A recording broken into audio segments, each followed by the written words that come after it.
Bismillahirrahmanirrahim. Assalamualaikum warahmatullahi wabarakatuh. Nama saya Lili Adriani, kelas D1 NIM 092-2021-0010. Saya akan menjelaskan tentang unsur-unsur manajemen yang ada pada perencanaan pabrik kopi bubuk instan dengan kapasitas 25.000 ton per tahun. Pertama yaitu bentuk perusahaan dari pabrik kopi instan ini dipilih perseroan terbatas atau PT karena berdasarkan faktor-faktor sebagai berikut. Yang pertama yaitu karena mudah mendapatkan modal. Yang kedua, tanggung jawab yang terbatas dari pemegang saham di mana kekayaan terpisah dari karyawan pemegang saham. Yang ketiga, bentuk persero terbatas ini dinyatakan dalam akte notaris, baik usahanya maupun besarnya modal. Yang keempat yaitu kehidupan persero terbatas atau PT lebih terjamin, tidak dipengaruhi oleh maupun besarnya modal, berhentinya seorang pemegang saham, seorang komisaris maupun seorang pegawai. Yang kelima yaitu pemilik dan pengusaha adalah terpisah satu sama lain. Pemilik persero terbatas adalah pemegang, sedang pengurus adalah direksi. Kemudian unsur manajemen yang kedua yaitu personalia dan job description-nya. Yang pertama, pemegang saham merupakan kekuasaan tertinggi dalam perusahaan, di mana tugas dan wewenang dari pemegang saham yaitu yang pertama, membuat kebijakan perusahaan, yang kedua, mengangkat dan memberhentikan komisaris dan direksi, yang ketiga, meminta pertanggungjawaban komisaris dan direksi atas mandat yang diberikan kepadanya.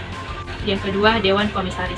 Di dalam pelaksanaan sehari-hari, para pemilik saham diwakili oleh Dewan Komisaris yang ditunjuk dalam rapat anggota dan pemegang saham, di mana tugas dan wewenang dari Dewan Komisaris yang pertama, menetapkan tujuan perusahaan dan kebijaksanaan jalannya perusahaan. Yang kedua, membahas dan menyetujui atau menolak perencanaan dari direksi dengan memberi nasihat dalam rencana, mempertahankan produksi pabrik, serta pengembangan produksi.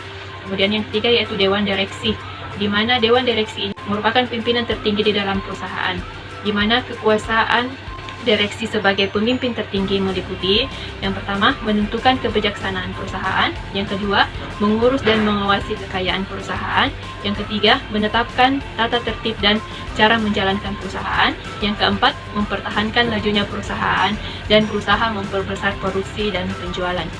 Kemudian, pimpinan perusahaan adalah direksi yang terdiri dari yang pertama, direksi utama.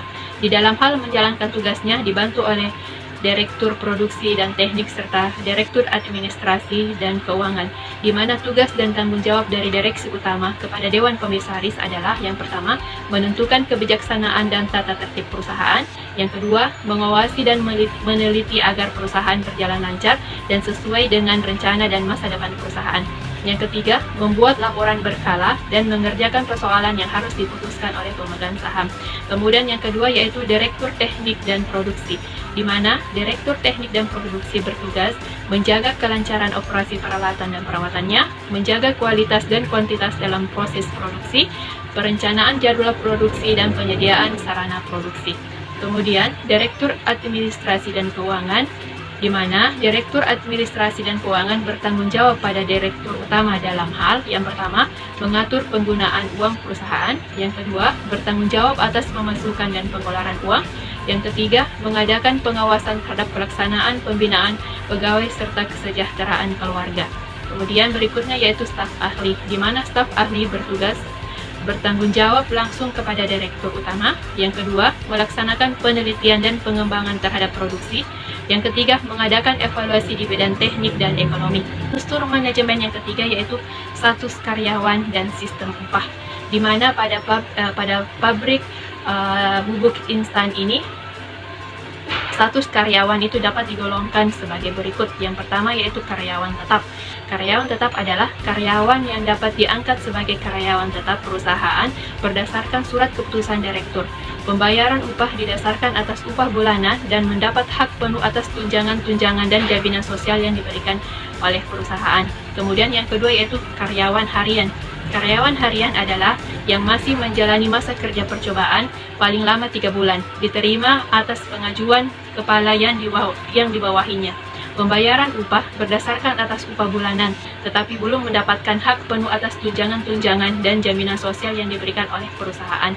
Kemudian berikutnya yaitu karyawan tidak tetap. Karyawan tidak tetap adalah karyawan yang bekerja secara harian atau borongan, seperti buruh, pengangkat barang, buruh bangunan, dan lain-lain, yang bekerja pada saat-saat tertentu. Mereka bekerja berdasarkan nota persetujuan kepala yang dibawahinya atas permintaan kepala bagian yang memerlukan. Unsur manajemen yang keempat yaitu jadwal karyawan, yaitu jadwal kerja karyawan, di mana pada perancangan pabrik bubuk kopi instan ini pabrik beroperasi selama 300 hari per tahun, 24 jam per hari, sedangkan sisa waktu yang digunakan untuk shutdown, pemeliharaan dan perbaikan peralatan pabrik, di mana waktu kerja karyawan itu dibagi menjadi dua golongan, yaitu ada karyawan shift dan ada karyawan non-shift, di mana untuk karyawan shift ini ada terbagi atas 3 shift. Yang pertama yaitu shift shift 1 bekerja dari pukul 7 sampai pukul 15. Shift kedua bekerja pada pukul 15 sampai pukul 23. Shift 3 bekerja pada pukul 23 sampai pukul 7. Kemudian karyawan non-shift. Karyawan non-shift ini bekerja mulai dari hari Senin sampai Kamis, mulai pada pukul 7 sampai pukul 12, kemudian dilanjutkan pada pukul 13 sampai pukul 15. Pada hari Jumat dimulai bekerja pada pukul 7 sampai pukul 11, kemudian dilanjutkan pada pukul 13 sampai pukul 15. Kemudian pada hari Sabtu, karyawan non-shift ini bekerja dari pukul 7 sampai pukul 13. Unsur manajemen yang ketiga yaitu sistem gaji. Dalam hal pemberian gaji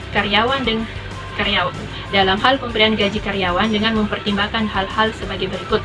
Yang pertama yaitu jabatan dan pendidikan para karyawan. Yang kedua, untuk memberikan penghargaan yang layak sesuai dengan besarnya tanggung jawab. Yang ketiga, untuk mendorong karyawan dalam mencapai karir yang lebih tinggi. Yang keempat, untuk menyelesaikan kebutuhan hidup secara normal. Kemudian unsur manajemen yang keenam yaitu pemberian insentif dan jasa produksi.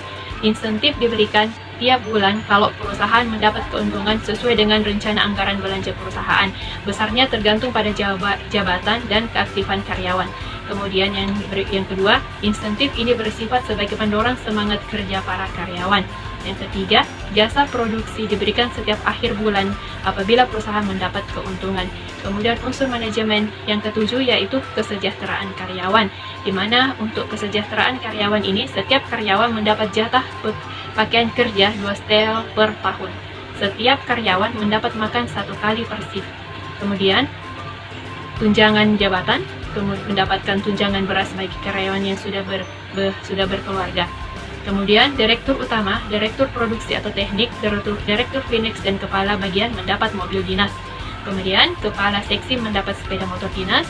Kemudian disediakan koperasi untuk kebutuhan sehari-hari, di mana pembayaran potongan gaji yang diterima. Untuk setiap perawatan dokter dan pembelian obat berdasarkan resep dokter perusahaan yang ditunjuk dapat penggantian penuh kalau berobat ke dokter luar tidak mendapatkan ganti. Kemudian unsur manajemen berikut yang ke-8 yaitu asuransi, di mana setiap karyawan itu mendapatkan asuransi jiwa dan hari tua, ya, kemudian mendapatkan juga asuransi kecelakaan jaminan sewaktu bertugas atau dinas. Kemudian setiap karyawan mendapatkan rekreasi 3 bulan sekali bagi karyawan dan keluarganya. Kemudian unsur manajemen yang ke-9 yaitu macam-macam obsesi, di mana di sini dijelaskan tentang cuti. Yang pertama yaitu cuti selama 12 hari selama 2 minggu sebelumnya dan ditetapkan menurut urgensi perusahaan. Yang kemudian ada cuti panjang, di mana lamanya 3 bulan bagi yang berdinas 6 tahun. Kemudian cuti sakit menurut keterangan dokter, cuti hamil 3 bulan sebelum melahirkan dan 2 bulan setelah melahirkan. Kemudian cuti sakit dengan keterangan dokter, permisi dengan surat izin yang bersangkutan, dan dinas atas perintah atasan.